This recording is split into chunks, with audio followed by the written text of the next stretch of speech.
Well, for the first time since September, La Crosse County long-term care facilities can allow visitors inside. This coming per Centers of Disease Control guidelines issued last Thursday. News 19's Marcus Arsvold is at Bethany St. Joseph's on the south side. And Marcus, what do these looser restrictions mean to the staff and residents there?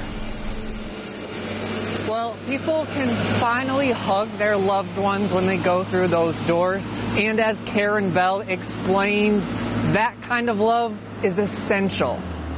Restrictive guidelines means Karen Bell's kids can finally come with her to visit their dad, Leroy. We couldn't visit through the window like a lot could because my husband is nonverbal.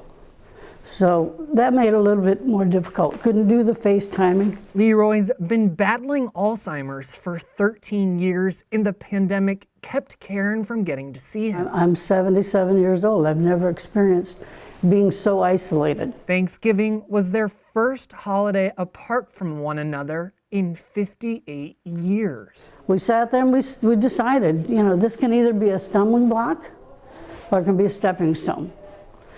And that's the way we choose to live life.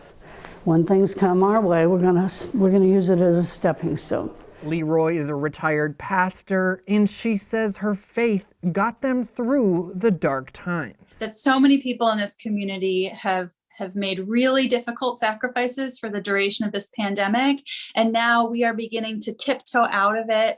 And the reason that my residents and their loved ones can start to open up is because we do have that low county positivity rate, and people are really doing a great job adhering to those guidelines. Decreasing case rates and increasing vaccinations make it safe for people to hug and hold their loved ones again. Also boosting staff morale. And I stopped in my tracks and I teared up because it does to me symbolize the beginning of the end of this. This has just been horrific. And for our residents and their family and their staff, and for me and for my team and everyone. And so it is thrilling to think that we are nearing the end of this journey. Reaching the light at the end of the tunnel together. I think we're stronger in a lot of ways than we have been.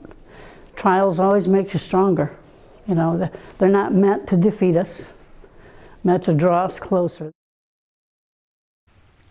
Dustin, Karen explains that she's thrilled she can finally bring Leroy outside, and he was napping today, so we didn't get to see him. But when she does bring him outside, staff says outdoor meetings are still the safest. However, as you can see with this snow, they might have to wait till later this week. Yeah, certainly nice to have that option. A long time coming. Thank you, Marcus. And when it does come to community vaccinations, since long-term care residents are so vulnerable to COVID-19, the CDC recommendations that fully vaccinated individuals can be together without masks does not yet apply in this situation. But doctors say as more people get the vaccine, that becomes closer to reality.